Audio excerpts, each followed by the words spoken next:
6, 5, 4, 3, 2, 1. How about we do it again? 6, 7,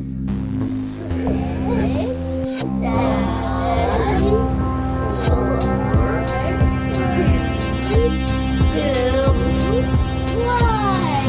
I think I got it. Okay, let's try one more I time. definitely Ready? Making review. Making review. Making review. Say 6, 6, 5, 5, 4, 3, 2, 1.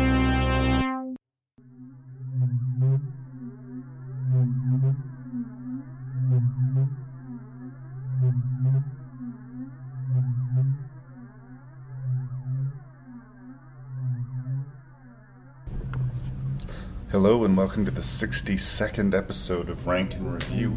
This episode, your host and random Canadian Larry Parsons and returning guest Lee Beckman are going to pay tribute to a master in the horror genre. This episode, we look at 6 films from Wes Craven. Actually, we're going to look at his work from his very first film to his very last, I'm sad to say. As usual, you will find spoilers and coarse language throughout the episode. And Lee was recorded over Skype, so if it sounds a little bit Skypey, that's why, because it was Skype. Oh, we live in an age of wonderful technology. Thank you so much for listening to Rank and Review. Please do send feedback to rankandreview@gmail.com. That's RANKNREVIEW. And please check out the website at rankandreview.ca.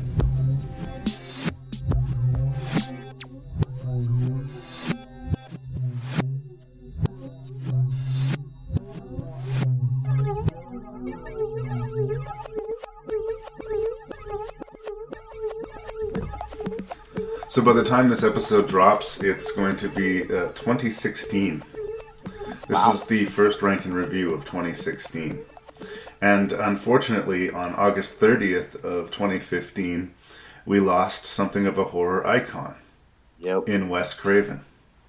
So this podcast is going to be in part sort of a tribute to him and in part just an examination of 6 of his films. Yes. I don't know about you, but I kind of had a weird sort of Phil Hartman reaction to the loss of Wes Craven. In that when Phil Hartman, the famed Saturday Night Live comedian, passed away, I was thought like, oh, that's too bad. And in the following months, I kind of realized how much I actually really appreciated Phil Hartman and how like I hadn't really fully recognized his impact.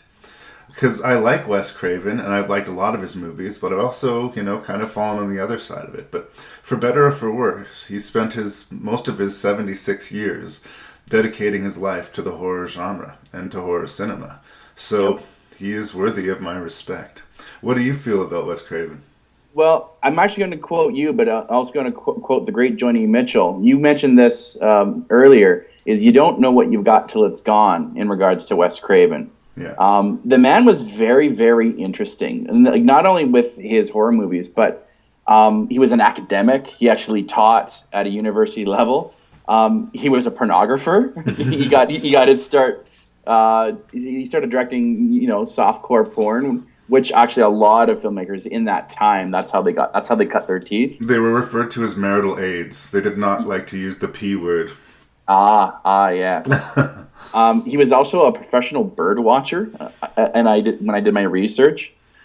He was a unique guy. Like he was a smart man who made his bones making horror films. I know he wished he could have had a career beyond making horror films. He mentioned that more than once in an interview, and he did make Music of the Heart, a full-length feature film with Meryl Streep. But also, he had a short film in Paris Je T'aime, so he did play outside that wheelhouse, and he did a couple of Twilight Zone episodes, which I guess were horror. He was responsible, whether you agree with it or not, but for 2 bona fide horror classics. One, obviously, A Nightmare on Elm Street, and the Scream films. Yeah. They started basically 2 series of movies.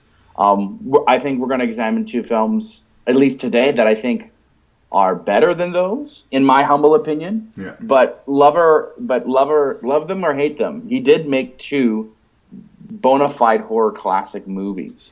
He established two horror franchises, and establishing one would be an accomplishment, and establishing two. But there is a weird back and forth with me, because I do, like I say, I like Wes Craven, and this is what this whole episode is about. But two of the 6 movies that we're going to look at have been remade. Yes. And controversially, I'll say in both cases, they improved on the source material. And I agree with you. And that's not something I say often. So I wonder what it is about Wes Craven's work. Like, I don't think, I mean, they're solid source stories, but a lot of the times if Carpenter is remade or Sam Raimi is remade, people come away going, I don't know, you guys, what was that all about? But with Wes Craven, the core idea is solid.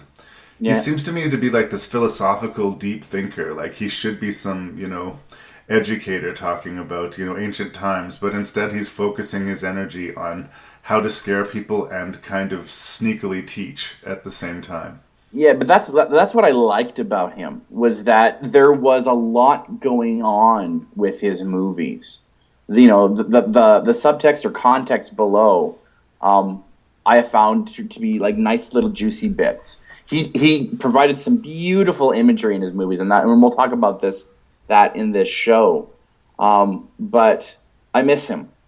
Yeah. I miss the man. It's strange. Like, I would not necessarily get super excited about the next Wes Craven film, but I would get around to watching it, and I would, I would have an opinion. Sometimes it would really work for me, sometimes it really wouldn't, but I always liked that he was there, trying. Yeah. Well, and the thing is, and not that, Carpenter or these other famous horror auteurs, they make bad movies. And Craven was not above making bad movies. His instincts didn't always favor him. I'm looking at you, Deadly Friend, and Vampire in Brooklyn as shining examples, as movies that did not work. There's nothing really working for that. Even The People Under the Stairs, it's got some serious tonal issues to it. So he did make some bad movies, which I think hurt him overall. But he took big swings, He did. People Under the Stairs I find intensely problematic, but I mean, the villains are hilarious. But it was a big swing. It was ambitious. Vampire in Brooklyn, Eddie Murphy as a vampire, funny horror. I mean, it seemed like on paper that might be something that could work, right? Yeah. Like, I understand where it's coming from. I think earlier in the career, he was making bad movies just to keep the momentum going. Because if you don't have a next project, you immediately start to think there won't be one. But I thought he was stronger in the first part of his career, though. With the exception of, well, I don't want to talk about it. One of the movies we're going to review, we'll get to it. But his earlier filmography is where he was really strong. Yeah. Like, before he got to Scream, he had Serpent and the Rainbow. He had Nightmare on Elm Street. He had, Shocker's got some problems, but it's still, vintage Wes Craven. Deadly Blessings in there. After Scream, he's got Cursed. He's got the Scream sequels. I like Scream 2. He's got Vampire in Brooklyn. My Soul to Take. Like, those are the weaker Cravens to me. Yeah. So I thought he was a lot more interesting in the 80s and 90s. And I wonder if that's not a mellowing with age that you see with a lot of film directors who would think that they'll look at their younger works and say, I wouldn't have been this ugly about that. Steven Spielberg said if he had Close Encounters to do again, he would not have Richard Dreyfuss's character abandon his family without any thought or pretext, as you get older, you change. So I do think you're right. To a certain degree, the teeth kind of come out of the movies, the later into it goes. But he also sort of pushes the genre. Scream, a lot has been said about Scream, but it's an examination of the genre while being a genre movie. And it's diminishing returns, as any slasher franchise is. And even the fact that it is diminishing returns is further commentary on the slasher genre. Even when it loses, it wins, Scream. Yeah. Yeah, and we'll talk about that in Scream 4, actually. I think that's a lot of Kevin Williamson, though. Yeah. That's the script. Obviously, Craven, you've got to give him some props, but I think part of what makes Scream really good is that script and the dialogue. Yeah. But Scream is also, I think, a film, and that's something that I kind of realized as I, especially watched number 4 here. It's a film of its time and place. Not that Hills Have Eyes or any other aren't, but yeah, I don't want to say it hasn't aged as well, but it's definitely a '90s movie. Oh, and yeah, that we'll talk about Scream before we get Yeah, there. yeah, yeah. Should yeah, we yeah. mention the 6 movies we're going to talk about? Is there anything you want to say more by way of introduction? Uh, it was a passing. It was a passing of. I don't want to say a passing of a friend, but Wes, you made good movies. You were an interesting man. What I discovered about you, you had a very interesting life, and you used elements of your life in your movies. You made art, and you done good, kid. Yeah. Well said. The 6 Wes Craven films we're going to discuss. So we're going to interestingly bookend it with. We're going to start with his first film, his first feature, which was the very controversial Last House on the Left. Yeah. And interestingly, we're going to end with his last feature, which was Scream 4. Yeah. In the in-between, we are going to look at the vicious thriller The Hills Have Eyes, Deadly Blessing, featuring, I think, the big screen debut, at least speaking role debut, of Sharon Stone. And I've got some things, some juicy bits about that one, actually. Yeah. Then we're going to have The Serpent and the Rainbow, which is an interesting sort of, in quotation marks, real-world zombie movie. Yeah, yes. Yeah, and then, we'll talk about of course, because we have to at least pay some reference to the Nightmare on Elm Street franchise, he returned to it with Wes Craven's New Nightmare, sort of a meta-horror movie before meta-horror movies were in vogue. Yep. So those are the 6 Wes Craven horror movies that Mr. Beckman and I are going to discuss this week on Rank and Review. One more thing, it was also a shock to hear that he died. Like no one really knew, at least in the media, that he had brain cancer. That was the one thing. Yeah.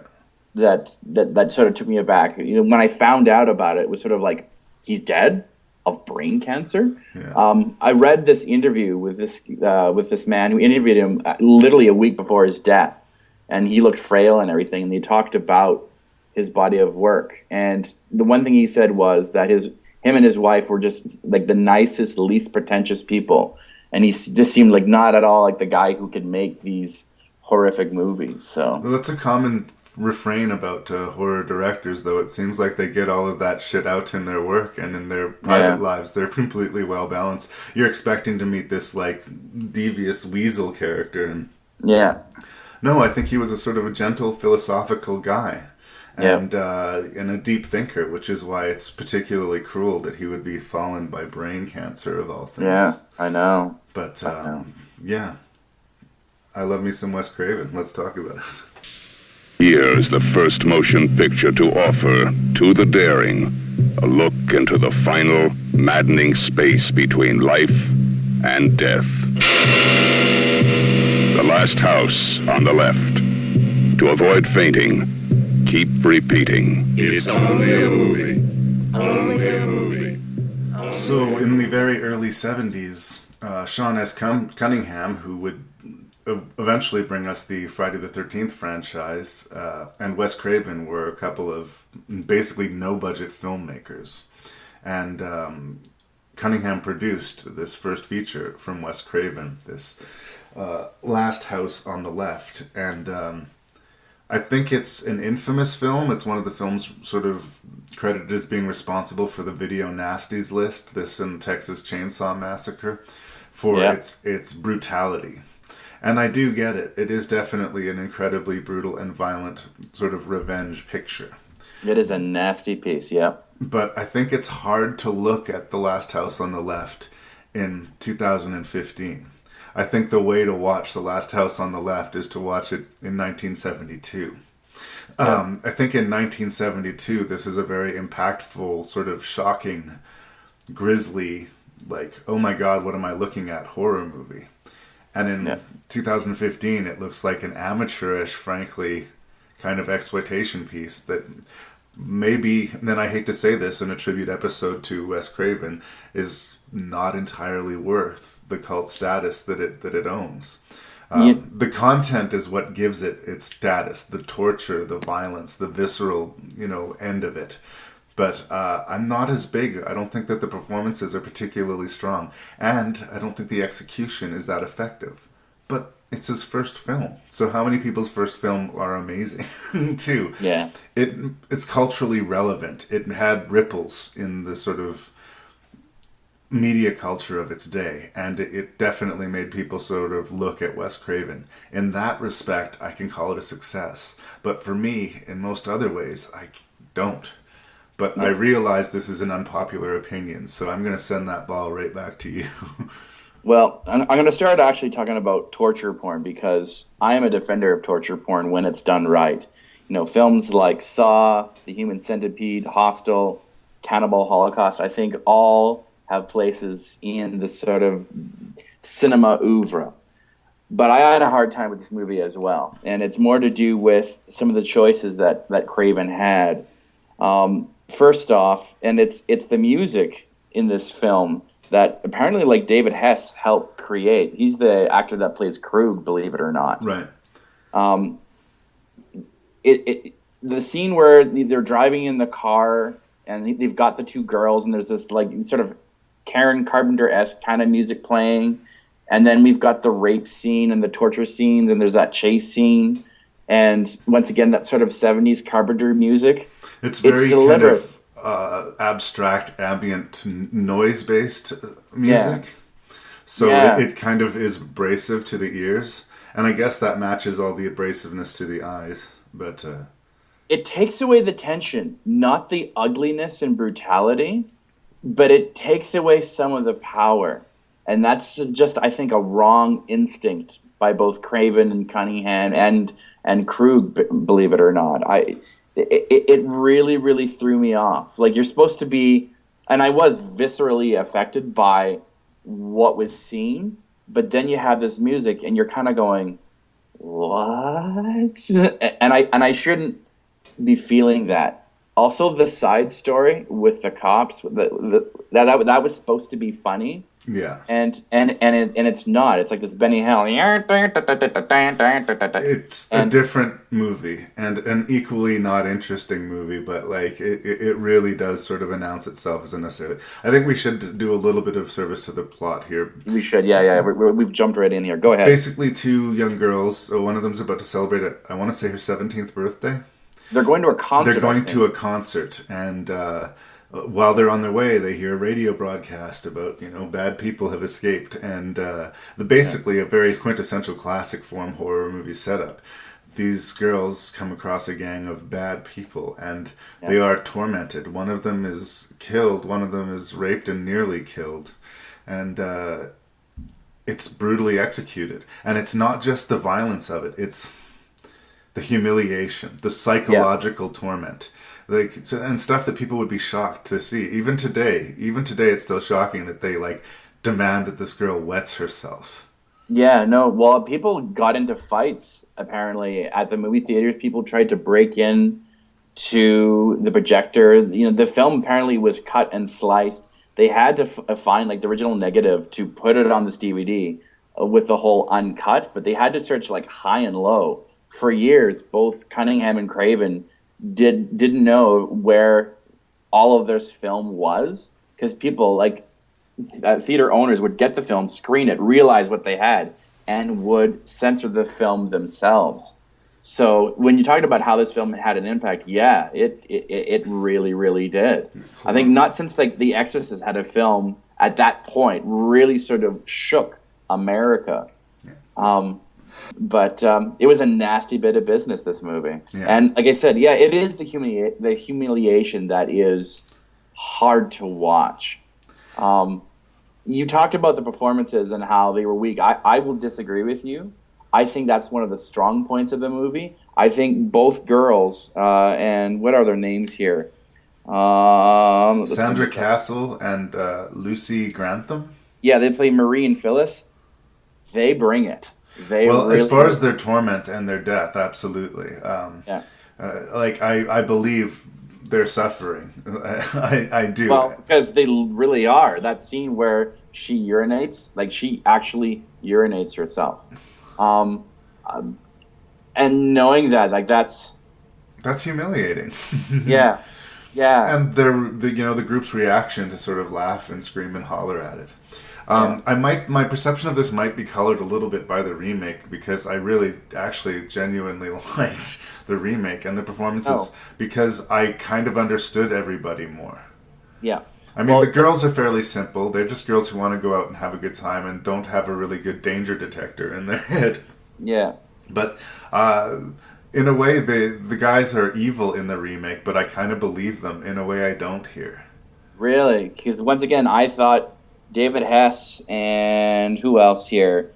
Fred Lincoln, Jeremy Rain, who played Sadie, and Mark Scheffler Jr. I think they also bring this ugly nastiness. Where the remake got it right is the parents of these two girls, because really, it's their story. The parents in the original don't do a lot for me. So when they get to this point of revenge where the mother's biting the penis and he's got was it a chainsaw or a gun killing Krug? Yeah.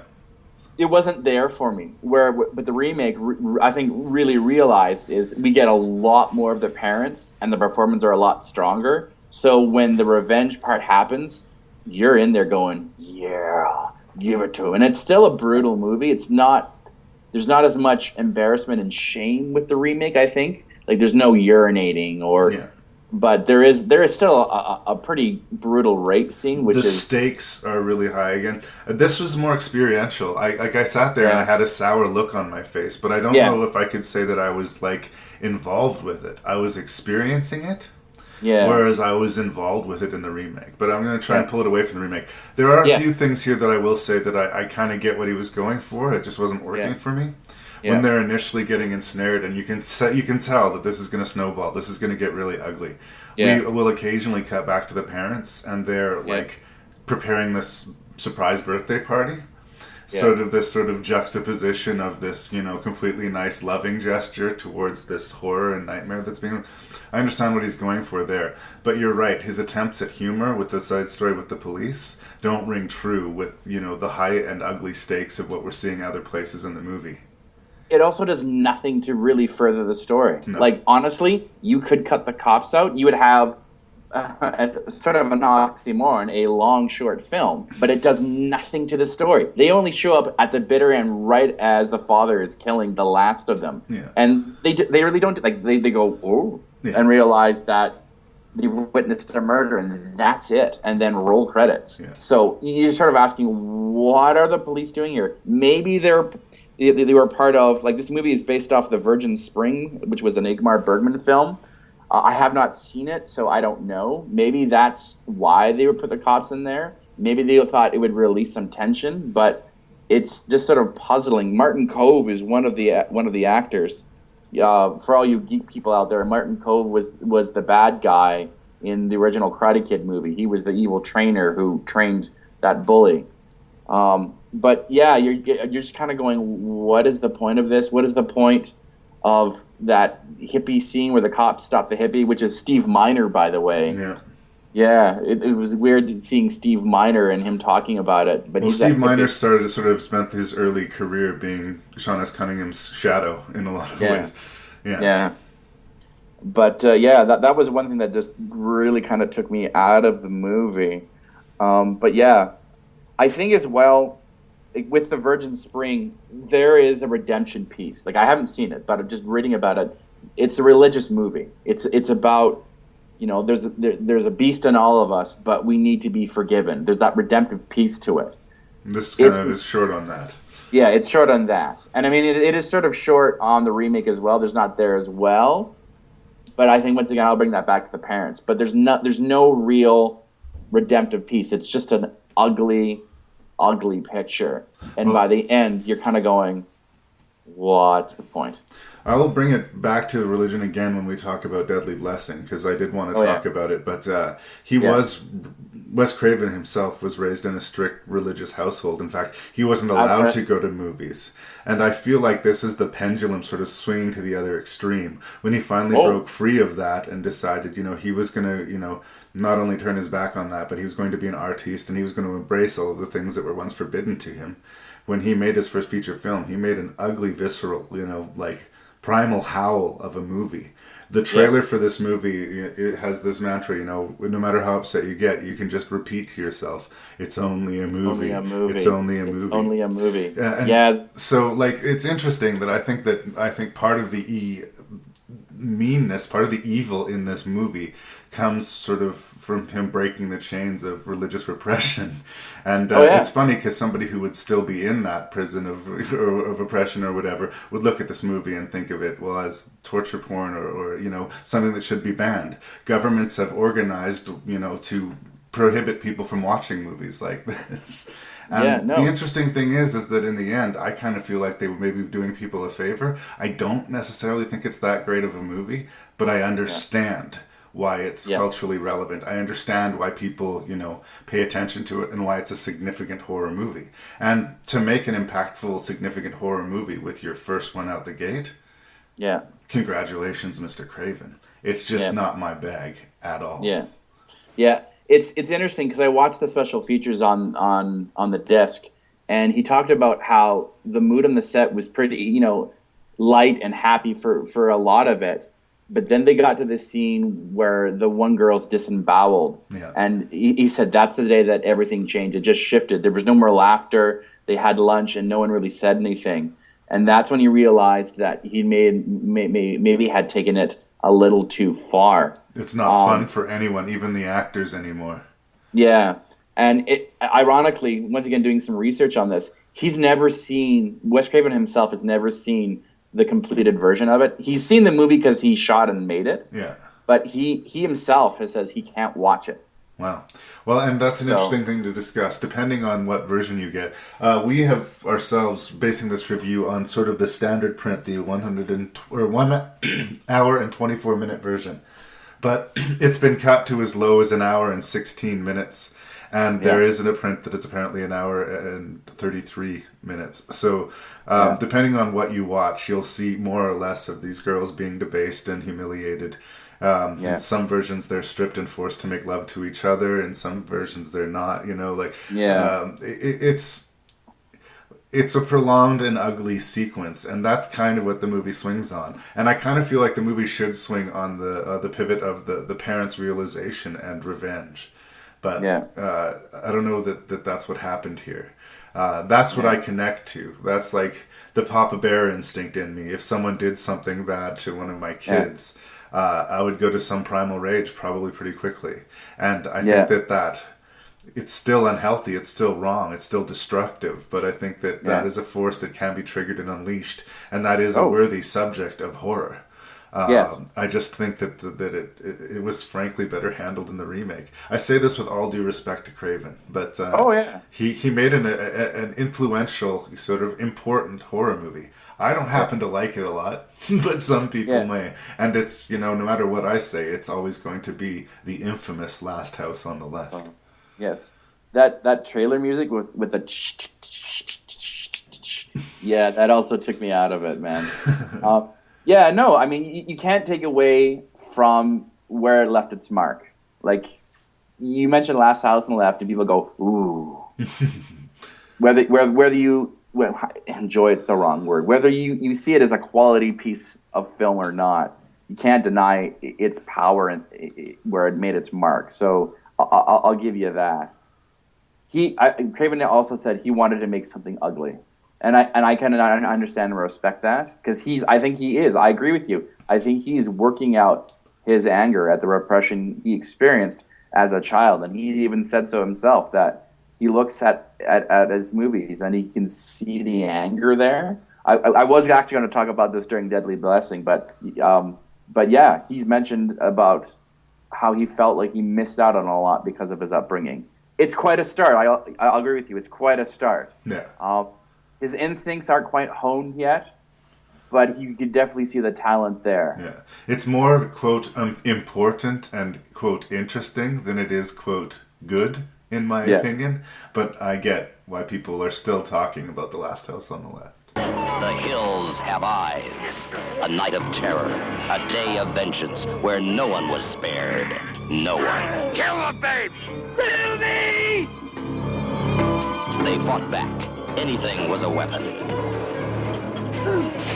the family dog to the family car. It's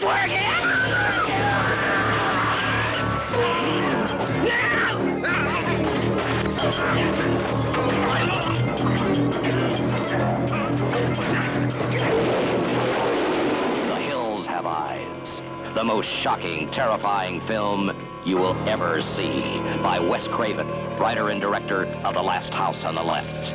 The Hills Have Eyes. The lucky ones died first. So here we come to talk about another fairly infamous piece of work from Mr. Wes Craven, this time from 1977.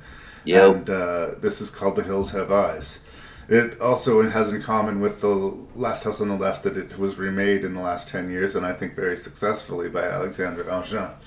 That said, unlike what I had to say about Last House on the Left, I think that Craven's Hills Have Eyes is a really strong horror movie.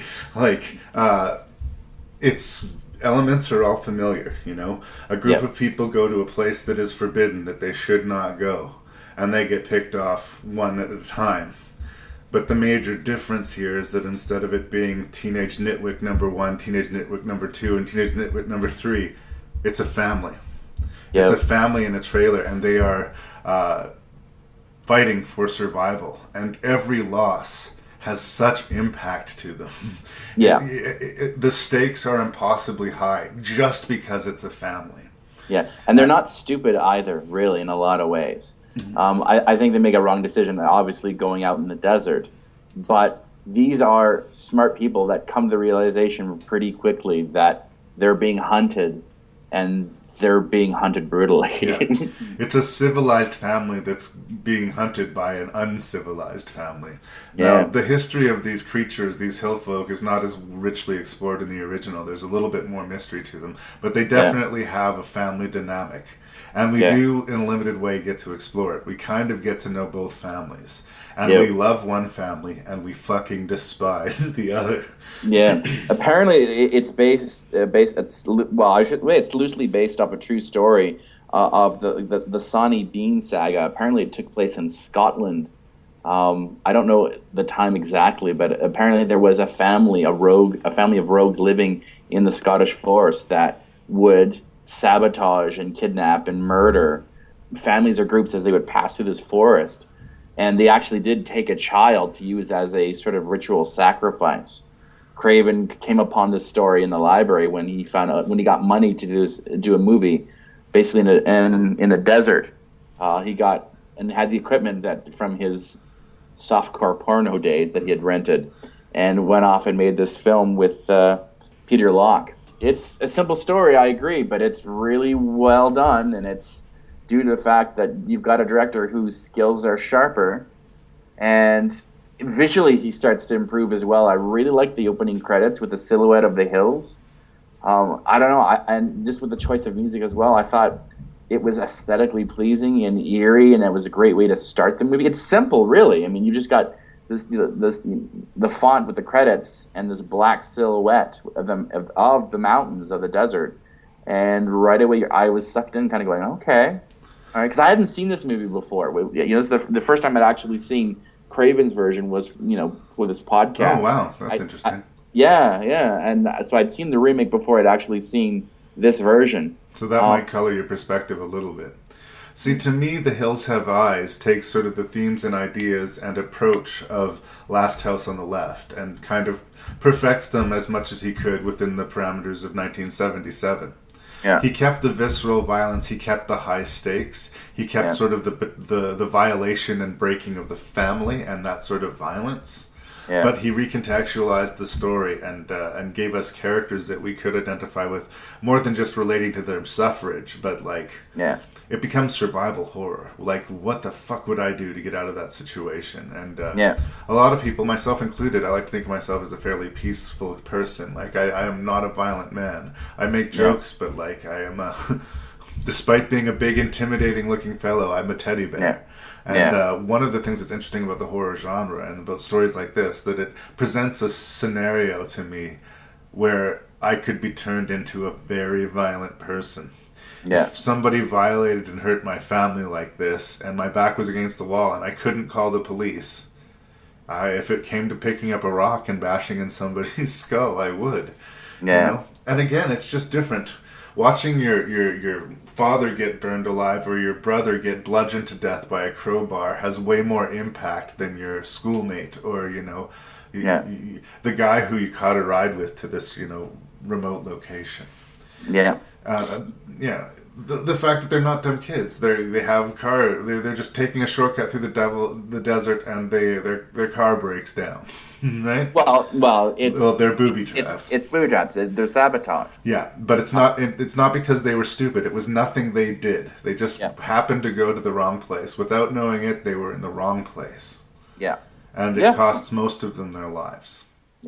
I think Craven is successful with a theme that he explored earlier with Last House, where there is there's savagery in us all. He's very successful with this time around. Partly because you're right, the family, the actors are really, really good in this movie. What's her name from E.T. and Cujo? Dee Wallace. My girlfriend. Yeah, she's really good in this movie. Yeah, and they're like the villains themselves. They are terrifying, and you want them to suffer when they start suffering. Michael Berryman is, of course, the fellow whose impressive visage usually boasts on the posters for The Hills Have Eye. We will also talk about him again when we talk about Deadly Blessing, and Craven has used him a few times, and he does have, you know, that sort of interesting, creepy look to him. I understand why he's sort of featured in horror movies, but cult people will keep an eye on that. I think that for me, one of the most infamous things about this movie is the famous assault on the trailer. I think that's what we were leading up to. The Dee Wallace character is basically cornered by these evil people and is put in a position to defend the baby. Yeah. And she has this confrontation with these evil bastards where it's a fight to the death for this baby. And she loses. Yep. And it's shocking.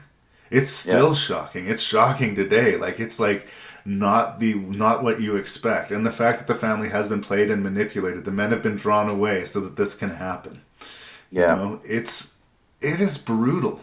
And I emotionally react to it. Like, I my hands go up to my head and I'm like, holy shit, in a way that I wasn't while I was watching Last House on the Left. Like I said, Last House on the Left, I had kind of a sour look on my face. I was just sort of looking at it like, this is gross, this is yucky. But I wasn't emotionally connecting beyond that. Whereas in The Hills Have Eyes, this really gets my blood up. This engages me because I want to see this evil punished. You know? Oh yeah, no, you are engaged. Legend has it though, Craven, like they were filming this, and Craven wanted the baby to be murdered, and the cast universally said, "If you do this, we all walk." Wow. So he was essentially Craven wanted to take it even farther, but Dee Wallace and all of them said no, this is not happening. Yeah. So so the child along with the dog was supposed to die originally. That's interesting. There's like a cast coup. yeah, and I think it was the right choice. I think that would have taken the movie in an even uglier place. I think again it goes back to what I was saying earlier that. Sort of the younger, more aggressive filmmaker. He's just doing stuff that is forbidden, and he's sort of rubbing people's nose in it a little bit.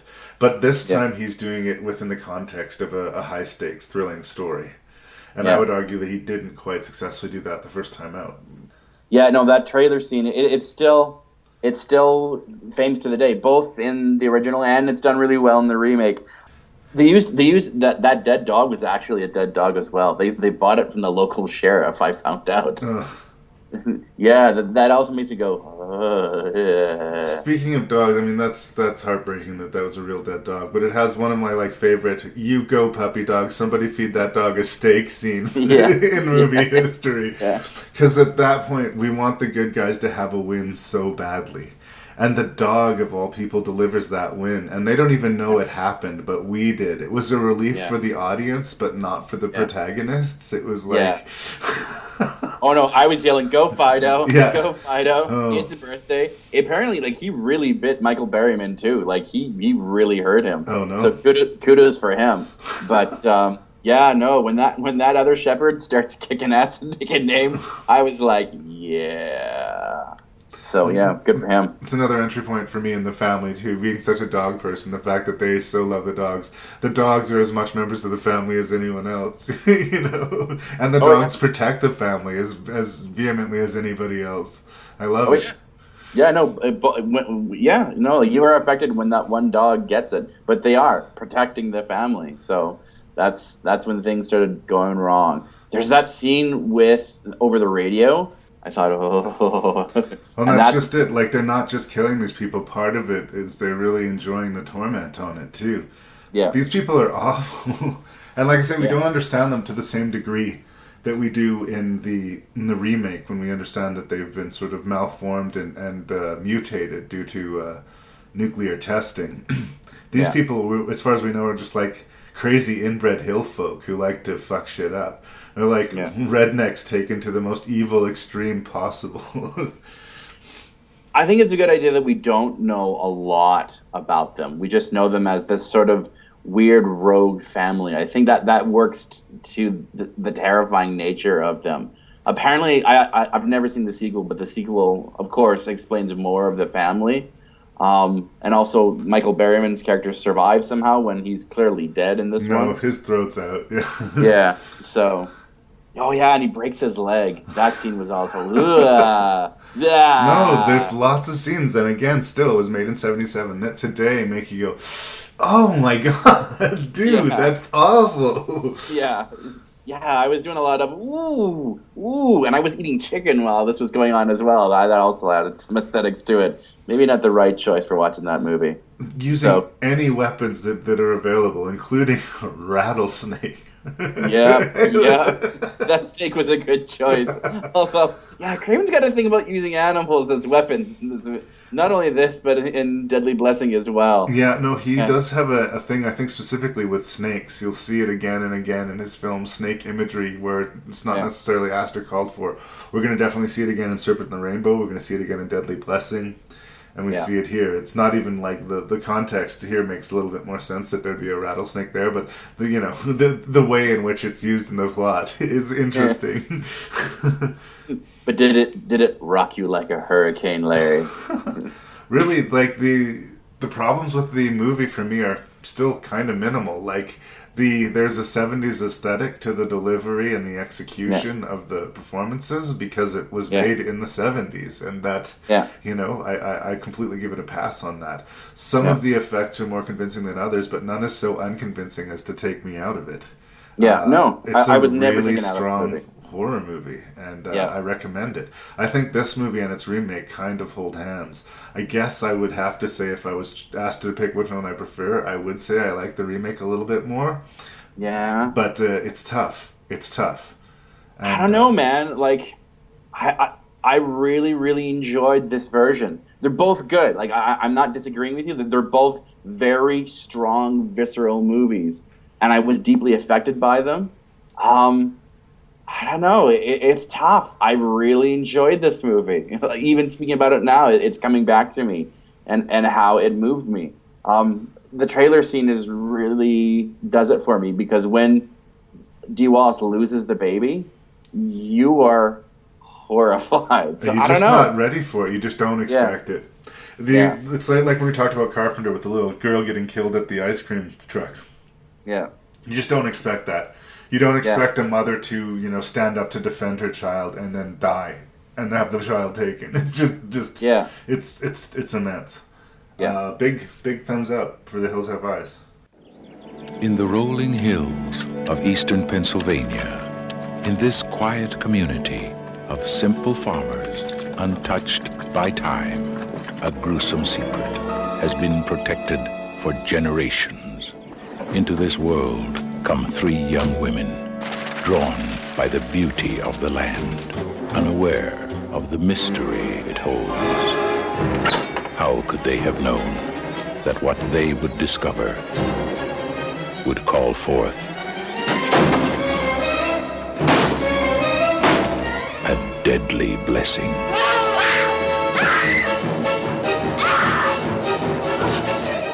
Your laws cannot crush the incubus. Ours can. So we jump now to the very early 80s and this film called Deadly Blessing. 81, I think, isn't it? It's interesting to me in that it is a very different approach for Craven. I mean, not that it doesn't have visceral, violent moments and sort of ugliness to it, but what we have here is a much more atmospheric, suspenseful, sort of supernatural. It's about feelings more than it is about being viscerally sort of harangued by the movie. Not that there isn't shocking imagery, but the movie isn't about it. It's about keeping you on edge. And I think it's about, once again, like we discussed, Wes Craven really sharpening his knife with religious extremism. This group of, I believe they're called Hittites here, which is sort of jamming off of the Amish thing. They said that they wanted this sort of sect, this Hittite group, to make the Amish look like swingers by comparison, right? Were they called Hitties, though? Hitties? I thought they were called Hitties. Yeah. But Hitties, something like that. They're just this hardcore community of, similar to Amish, sort of old school, intercloistered cult, I guess you could say, right? They live what looks like a very peaceful sort of life on the farm, living a hard life off of the land and praying for all of us sinners who don't have it all figured out. But evil goings-on start happening. Very notably at the beginning of the movie, a man sees what looks like a scrawling of some incubus symbol in a barn and is run over, seemingly supernaturally, by a tractor. Yeah. The incubus. The incubus is at work. So then enter, three hotties. Yes. They're not ugly. Yeah. Who sort of come into the scenario and sort of explore the increasingly bizarre mystery of this Hittite cult and what these deaths might be centered around. And he uses sort of this sort of rural environment to sort of exploit big city fears. Things like snakes and spiders and the sort of rural outside that we've sort of hidden ourselves from. And then taken to the step further, like I said, this extreme religious cult, which seems capable of anything, both great good and great evil. Yeah. Wes Craven said this is the first time he felt like he got to work with like a legit movie star in Ernest Borgnine, so much so that he was kind of intimidated and scared working with him. Even this far into his career, he was a little bit starstruck by Borgnine. But going back to where I started, I think this is sort of showing that Wes Craven doesn't just have to show us the stabby and the gurgle and the nasty. He can work our nerves and he can do atmosphere. And you wouldn't necessarily have guessed that before Deadly Blessing. What are your thoughts? Well, I'm going to start talking about the death of Wes Craven's father, Paul Craven, at age 6, had a huge impact, not only on him, but his body of work. Because soon after, his mother was a single mother with 3 kids and was afraid. And the Craven family joined this very strict Baptist church where they couldn't drink, couldn't smoke, couldn't dance, and they couldn't watch movies. And as mentioned earlier, Craven later admitted in life that he felt very angry that he had this kind of upbringing and resented religious extremism. And you see this in Deadly Blessing, especially in that scene where there's that, is it spanking or whipping at the church where one of the members admits to wrongdoing, if you will, or lying. Publicly humiliated and badly hurt and to pay for his sins. Yeah, you get the sense that Craven's kind of working some shit out there. Anyways, and this theme is explored in this movie. It's portrayed or dealt with in The Serpent and the Rainbow. It's dealt with The People Under the Stairs, where religious extremism is a very horrifying but very real thing.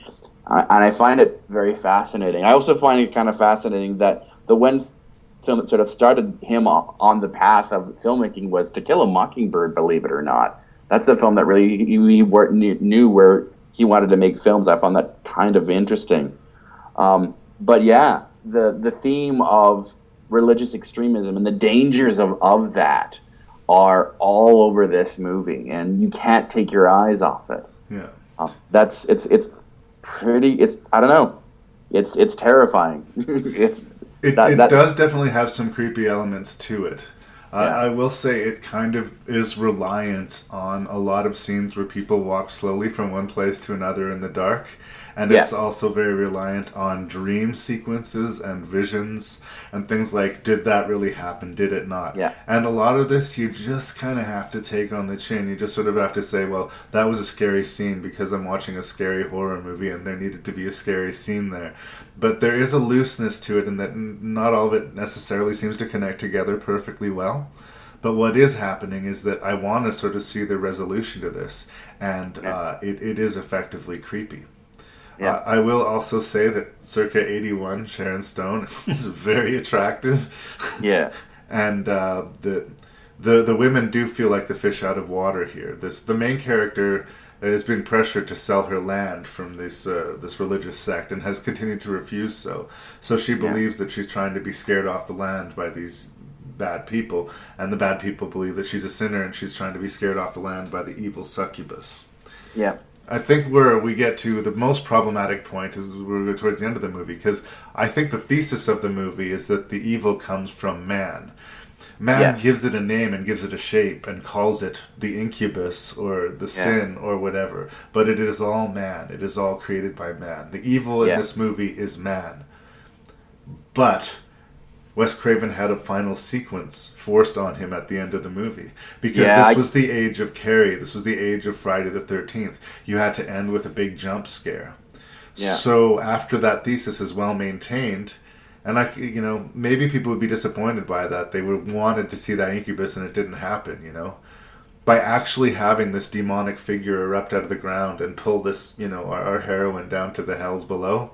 It's a fairly cool sequence. Like, the special effect, I think, is actually kind of neat, especially for the time. Oh no, it's well executed. But it completely undoes what I think the movie was trying to do. Yes, I agree. It feels like sort of this weird mass on the movie that needed to be cut out. It doesn't work, and you don't need it. You don't need to see the actual incubus come out of the ground. I actually kind of found the sort of sleepaway camp type twist a little neat, where the evil was actually human. Yeah. And that twist ending would have been great. End credits where I can see myself at a younger age feeling a little bit ripped off, like as in like, well, this isn't the movie. No, I'm just saying I don't agree. This is. A lot of the hardcore horror fans, especially people coming off of things like Last House on the Left and Hills Have Eyes, might be expecting a different thing from Craven and, might feel, this guy's trying to teach me. I didn't come here to learn. I came here to see some tits and blood. You know what I mean? But, there is an intellectual layer to this movie, and I think that when he has that in his horror movies, because not all of them do, but when he does, much like with Cronenberg, it elevates it. It makes it, stronger and makes it much more interesting. Yeah. What I think we have here is a very interesting, very worthy watch, but it's not quite, amazing. I agree. I think there's one too many dream sequences. He's sure that's a common theme, especially in his early works. He loves doing those dream sequences. And I think this is all gearing us up towards Nightmare World, right? Nightmare on Elm Street's going to come out of this guy's brain. So. Oh yeah, absolutely. I do want to talk about that snake scene, because that snake scene, it's well done, man. And this is not the first time where we have a young woman in the bath. Craven once again revisits that. Yeah. In Nightmare films, not once but twice, and we know it's coming. We know the snake is coming, but then it goes in the water, and the entire time I'm kind of going, "Where is it? Yeah. It's in that bath." And it's a big snake, so she's got to notice it. It's awful. Yeah. It's a great scene. And it is sort of classic imagery, is it not? It's First very of all, beautiful. you have, the naked female form in a bathtub or in the bathroom in a place that is supposed to be sanctuary, that is supposed to be safety. And then you have the serpent violating this safe place and actually crawling into the tub. No, it is a really horrifying thing, but it is an isolated, almost short film in of itself, interspersed within the movie, Yeah. Same thing with the famous spider dropping into Sharon Stone's mouth. Let's talk about Sharon Stone, because there's a couple of things that I do want to mention. It must have been really hard for Wes Craven to rewatch this movie, knowing the history of both him and Sharon Stone. One, with the spider, she actually demanded that the spider have the teeth removed. Yeah. Otherwise, she wouldn't do that scene. So and they did. So they effectively killed that spider because it could not feed after that. Yeah, and I mean, I could have actually done without the spider scene in a lot of ways. I mean, it does work, but it didn't accomplish anything that the snake scene accomplished better. Yeah, Sharon Stone's performance is good. It's fine. As a three women, they're all pretty strong. But it must have been really weird for Wes Craven later in life watching this movie because I'll give you some context to that. Sharon Stone, soon after this movie, became very good friends with Mimi Craven. For those who don't know who Mimi Craven was, that's Wes Craven's second wife. And they were friends, really best friends for 10 years. During that time, and this was outed by Joe Esterhazy. You know who Joe Esterhazy was. Yeah. He wrote a book, let me see here, called The Devil's Guide to Hollywood. It is actually quoted in there where he goes on to reveal that Mimi Craven and Sharon Stone had an affair. And Wes Craven found out about it, and that essentially ended their marriage. And then on the day that his divorce was finalized, Wes Craven actually got a bouquet of black roses. And he actually phoned Mimi Craven saying, "Did you actually send me these black roses?" And she didn't admit to it, but strongly hinted that Sharon Stone actually sent the roses to him as a sort of personal, middle finger up. I think that I can recommend the movie, but I have a hard time getting super enthusiastic about recommending the movie. It's an interesting thing. It's an interesting item in Wes Craven's career. He has made far worse movies than this. He has made far better movies than this. But as far as that sort of tone of suspense, I think this is where he really showed us that he could do that. No, I can do stab, I can do boob, I can do stab, I can deliver sort of the cheap, easy horror movie scares. And there's elements of that here in Deadly Blessing. You got your nudity and sex as well. Oh, absolutely. But it's more about the vibe. It's about the suspense. The terror doesn't come from the blood. The terror comes from the moments leading up to the blood. And that is sort of Wes Craven sort of showing his game. I'm progressing, and one of the reasons why I respect Craven is that he does progress. His movies, he doesn't want to make the same movie again. He wants to add something. He wants to make things a little different, And sometimes he falls on his face, sometimes he doesn't. Like I say, big swings. So, for sure, watch Deadly Blessing as an early 80s Curios. It has all that wonderful aesthetic of 80s horror. It's very 80s, from the music to even the look of the film. It's got that alien aesthetic, or that 80s aesthetic to it. So, and what can you say about Mr. Borgnine? Well, I mean, he's definitely the figure of the strict religious sect. He's the guy that we're not supposed to like, and is, the representation of all things bad. I think that it would be a hard role to mess up. I mean, he's basically asked to yell and be mean, and he does the job well. I like some Ernest Borgnine. I don't think this is a particularly distinguished work in his career, but he rocks that beard pretty well, though. he's got that sort of Hutterite kind of beard. Well, and apparently he took a fall off a horse. He hurt himself, not insubstantially. He was offset for 3 days, so that would be another thing that would be a source of stress for Wes Craven. To have your major star get injured on set does not make you look particularly good. And I don't know exactly, I couldn't say what the reaction to Deadly Blessing was now. It's remembered, but I don't think it was like a monster hit. I think it was just one of these things that came and went and didn't make too many ripples in the water. It's basically remembered now because it's Wes Craven and because it's the first time I think Sharon Stone had a speaking role in a movie. So it made its money back, but it's a, at the end of the day, it is a passable horror film. It's not terrible. I think the ending bogs it down somewhat. Yeah. Somewhat. That's what I sort of think. It's too bad. The creature looks good, but at that point we don't need the creature anymore. So save that for the next movie, Craven. From Wes Craven, director of A Nightmare on Elm Street, comes a story of the forbidden world between life and death. There's a door to the mystical. And you just walk through it. Somebody brought him back from the grave. And I want to know, how they did it. Death is not the end. I'll take your soul. You think you could take these people's secrets and just walk away?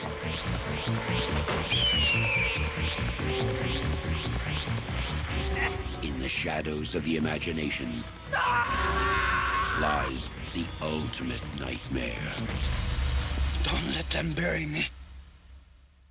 I'm not dead. The Serpent and the Rainbow.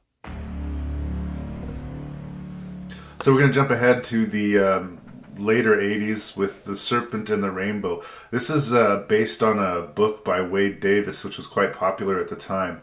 It's part of this sort of stunt science collection where, you know, they're ostensibly history and science books, but I think that a lot of the appeal of the book is the fact that the author went to this exotic place and consumed exotic chemicals and went on an Aldous Huxley sort of style, mind trip and just sort of reported back on it in, trying to be scientific about it. But basically, it's a series of fucked up events.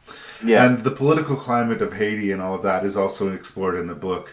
Yeah. What we have here in the movie is like very, very, very Cole's Notes, sort of patchwork version of the quite interesting subject novel. Yeah. That said, I do think that this is an interesting movie. It kind of stands out again as very different in Craven's work. Yeah. The main character, who plays the author, ostensibly of the book Serpent and the Rainbow, played by Bill Pullman, basically comes to Haiti to look into this sort of voodoo powder formula, as it is so called. Bill Pullman, don't you mean the President of the United States? He'll always be pseudo Luke Skywalker to me. Barf! Barf! Or pseudo Han Solo, pardon me. Yes. I think Bill Pullman's pretty strong in this movie. It was sort of in the heyday of his career. Independence Day was on the horizon for him. It's a young Bill Pullman. He looks young in this movie. Young and energetic. It's interesting to me because this goes back to, I'm not going to spill some beans for you and my listeners. I love zombie cinema. Shock. Everybody take a minute to drink that in. But this goes back to the old school sort of white zombie kind of like plantation-driven chemical. Where zombies are less about reanimated corpse and more about the destruction of the human will, being made into a slave. Not because you've been imprisoned, but because something fundamentally has been changed about you to make this you a willing servant. You have no free will of your own. Your will belongs entirely to someone else. This is sort of the traditional idea of the zombie, and here you have a biologist trying to look into what the chemical equivalent of that is. Is there a powder that you can, give to somebody that will make them essentially a zombie for you to use? Yeah. There's stories like this, and again, it's documented on the book, of people who have ingested this poison, either intentionally or unintentionally, who have looked so dead that they are buried alive. Yeah. And, the horrifying repercussions of that. So there's a great bed of science and supernatural Haitian faith and voodoo to build a movie around. And I do think that it is a strong movie. But I'm not overly foaming at the mouth either. I would say it's solid, but I was not knocked over by it. Okay. It's a very fascinating movie. To me, I think it's probably his most fascinating movie that he's made. It's got horrific elements to it. I think people who have a hard time with being buried alive will have some real problems with this movie because it's done more than once, and it's a terrifying concept. When you say loosely based off the book, you're not kidding. No. I've actually read the book back in the day. There's a lot of sort of biological data. Like Wade Davis actually goes in depth about the kind of chemicals and powder that he was seeking and experimenting, and there is a really cool sequence in the film where he gets infected by it, and goes scurrying around town as he's been poisoned, and has that. And then that one line that I think that really sums up the movie. I think it's on the poster or the original poster as well, where "Don't bury me, I'm not dead yet." Yeah. Because you're still conscious, you're still aware of your surroundings, but everybody who's looking at you is just looking at this corpse. But you're alive inside, the light is still on. And that is a horrifying idea. Yeah. And it's not unprecedented in science entirely. Yeah. Even within nature, there's this bizarre fungus that affects certain ants. They call it the zombie ant syndrome. Yeah. But this infection gets into the ant, and once it gets to its advanced stages, the ant does something that no ant ever does. It abandons its colony, climbs up the branch of a weed or a tree or a plant, and it dies there so that this fungus can be reborn out of its corpse.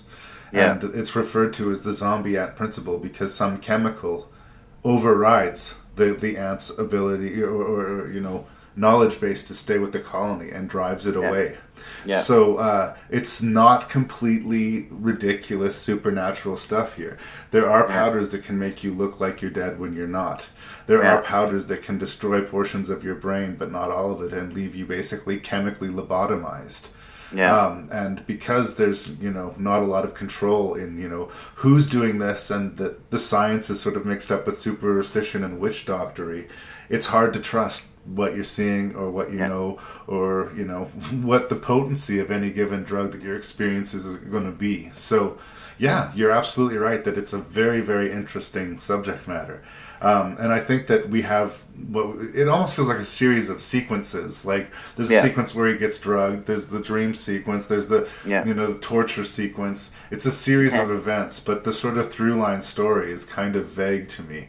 Basically, this journalist biologist goes to Haiti, and a bunch of fucked up, creepy shit happens to him. Is basically as close to a plot synopsis as you're gonna get. Along with the sort of political uprising that is going on. They actually shot part of this in Haiti, that opening sequence. That's all real. I mean, not the dream sequence per se, where he finds that pilot, but with the opening credits, he was Craven and his crew were actually there when Baby Doc Duvalier was ousted from power. And so he was smart, grabbed his film crew and camera and actually shot a bunch of sequences of people celebrating in Haiti as that was going on, and then they had to leave because they were concerned about the instability that happens with any regime change can, be frightening. Understood. So it adds an air of authenticity. Look, I'm going to throw my cards on the table here. I love this movie. It is my favorite Wes Craven movie. I'm biased because I got to experience in South Africa a similar. Well, no, I wasn't poisoned or anything, but I did get to learn a lot, or a fair bit about South African black magic called Muti. One of the teachers that I taught with at the school knew it, and I actually had a whole book of it. And I was privileged enough to go on a couple of excursions with him. Now, this being a Hollywood movie, it likes to show the darkness of voodoo. Voodoo itself, there's actually a lot more good. It's an element of Christianity, to be perfectly honest. And there's a lot more good than there is sort of evil with the zombies. But there are spells in voodoo, as there are with Muti, where, certain plants allegedly can make a person fall in love with you, or, you can exorcise, a ghost that could be following you, if you will. That stuff actually exists, and people actually believe that. And I think that adds an element of terror, at least for me, but I'm biased just because I've personally sort of dipped my toe in that waters. Now, I didn't see any real elements of that, but the fact that there are a lot of people at around the globe that believe in this kind of stuff and claim to have experienced that kind of stuff gives me pause. And even elements of the book, and it is loosely based off the Wade Davis's book. Well, in fact, the movie was originally supposed to say based on the book, The Serpent and the Rainbow, and they changed the credit to inspired by. Yeah. And that's how far they've strayed. Like, I recommend the movie, but I also say definitely read the book. Yeah. Oh, yeah. No, the book and the movies, they are completely separate animals. Even the villain in this piece, Davis has gone basically online saying that he got along well with law enforcement. They were actually very helpful in aiding and protecting him. So there's the villain played by Zeke Smokai. He's really good in this movie. He's from South Africa as well. And he was pretty big in the 80s and even early, the 90s as well. I like him as sort of a modern practicing witch doctor. Yeah. But the fact that he's using science. He uses faith as sort of, the sway and influence, but he uses science to prove his power. Yeah. Right? Like we don't see anything overtly supernatural till later in the movie. Most of the stuff is like Bill Pullman's hallucinations, the head trips that's happening either from the chemicals he's taking in, or for him having a terrible nightmare because of all the awful things that he's been privy to. Yeah. I think it's just mainly that shape and structure of the movie. That the fact that it feels more like a series of events than it does a story to me just kind of weighs it down. As I've said before, I'm sort of a story guy, and I don't know what this guy's journey is. Yeah. Well, it's his journey in a world both the spiritual and it's even how that there's that opening. What would you call it?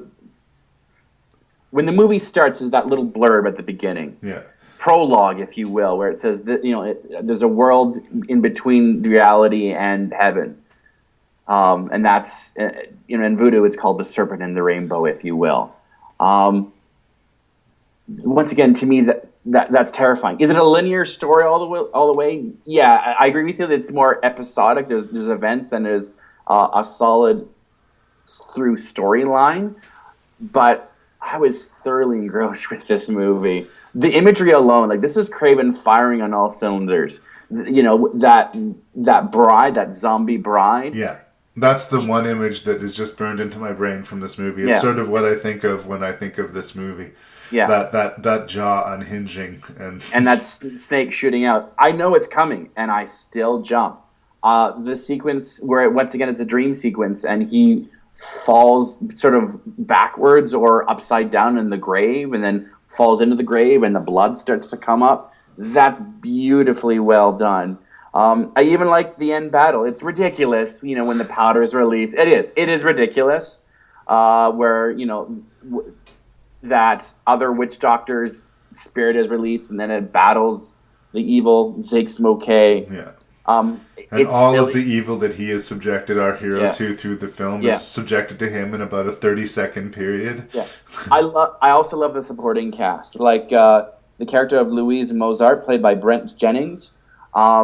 They actually went and it's in the movie, like those voodoo scenes where they practice, where the clays and the hands are on fire. Yeah. That's all. Like they actually went to a voodoo sessions.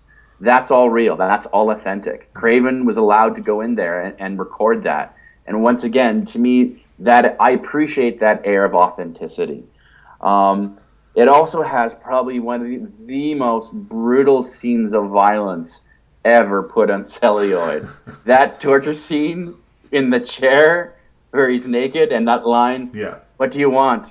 "I want to hear you scream." And the nail goes down into his pee-pee. They drive a nail through the shaft of his penis. Again, we don't see it, but I think it's interesting that it's pointed out later on that the wounds were inflicted with the intent of hurting him, not killing him. Scaring him. Yeah, it really wasn't, they could have just cut his throat, but they didn't want to do that. They wanted to traumatize him. They wanted him to be fucked up. And that would do it. It reminded me of the sort of Casino Royale torture sequence with James Bond. There's something, I think, that every guy, whether they want to admit it or not, that, being strapped and naked and having somebody threatening your penis. It's about as vulnerable a feeling, I think, as guys can have. So. I also love that dinner scene when he returns back to America and realizes that the evil has followed him, and the hands start. I think it's coming out of the plates, if I'm not mistaken. Yeah. Nothing has changed, though. He can't outrun it. He's still going to have to find a resolution. Yeah, and that woman bites the glass. Yeah. And is it real? Is it not real? That scene. I thought that worked really well. I don't think you'll be terrified by the Serpent in the Rainbow. I do think he's made scarier movies, but I do think, to me personally, this is his crowning achievement. It's the film I've seen the most of. I agree I'm biased because I find this element of faith fascinating, that there is a dark side. There's mostly good. And I mean, people who want to truly learn about voodoo, I don't think should take the Serpent in the Rainbow. This Rainbow is as a movie, not a film. Yeah. If you are actually interested in voodoo, there's a lot more good in the faith of voodoo than there is evil. The evil aspect, the zombies, it's really a small element of it. So don't be going and thinking, "Oh, I learned all about voodoo from this movie." Read the book, because the book is awesome. Yeah. The movie is also very good, but they are different animals. I want to also mention that to the viewer out there, that a lot of this is fabrication, but it's so well made. And like I said, the use of dream sequences, the imagery that he creates is awesome. To me, it's a fascinating story. Kathy Tyson is very easy on the eyes as well. That helps. I find the character of Christoph a very interesting element, and it's terrifying to me that this is real, that you can be put in a zombie-like state where you are technically dead, but can be brought back, and you're buried alive and know it. I think, to me, that's horrifying. Yeah. Well, I think like we agree and disagree. I mean, I think you like the movie more than I do. I think it's very interesting. In fact, I think it might be more interesting than good in that way. Wow. But I mean, it's a solid movie, but I think he's made better ones. I think that really the highlight reel of The Serpent and the Rainbow is sort of the scare stuff. In a way, like the amount of material that came out of the book, you could probably get 2 or 3 movies out of. So maybe it was just too big a book to crack. But I definitely encourage people to check it out, and it's definitely a strong entry in his oeuvre. I just, for me, I get the feeling like it's going to rank higher for you than it does for me. Market, common market. I'm doing a film about my nightmares as I'm dreaming them. In order for the movie to continue, it was dependent on me having more nightmares. Well, fortunately, I did. I'm a little frightened by what Wes may have tapped into. I frankly felt that it was over when we did the final nightmare. In a town where movies go over schedule and directors go over budget, something far more evil is out of control. Let's do this. Okay, Wes Craven's New Nightmare. There's some interesting history leading into this movie. Wes Craven was not particularly happy with the sequel chain of events to his Nightmare on Elm Street. He kind of, I think, envisioned Nightmare on Elm Street as a sort of a standalone horror movie. But because, his producer bent over backwards. Robert Shea bent over backwards to get that movie made and, wanted to franchise it so that he could turn this little up-and-coming New Line Cinema into a proper Hollywood player. He understood that and played ball. But the house that Freddy built. Yeah, absolutely. No Freddy Krueger, no Lord of the Rings. But I do get the feeling like they kind of creatively and personally separated for a while over these Nightmare on Elm Street movies.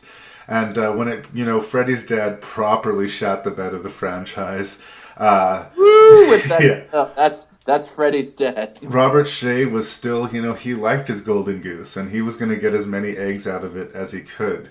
So he called in a meeting with Wes Craven. He sat him down in his office, apologized, gave him a huge fucking paycheck, basically, of money earned from all of the sequels to Nightmare on Elm Street, and then asked him, could you make me a Nightmare on Elm Street movie? And can you make any Nightmare on Elm Street movie you want to do? In a way, I kind of feel like they mended fences, and both got what they wanted. Rob Shea got another Nightmare on Elm Street movie, and Wes Craven got to do a Nightmare on Elm Street movie that he felt was a worthy sequel to Nightmare on Elm Street. All this is prologue leading up to this movie. We're talking about the new Nightmare, but I thought it was interesting to give that context. 1994, I don't think you can deny that it was a prescient movie as far as where the meta sort of horror movie was going. But in the interest of voicing an unpopular opinion, I'm not huge on A New Nightmare. Basically, the movie opens on the set of them shooting a Nightmare on Elm Street movie. Yeah. And Wes Craven is a character. He's directing the movie. Heather Langenkamp is a character. Robert Englund is a character. Robert Englund is a character. Robert Shea shows up in this movie.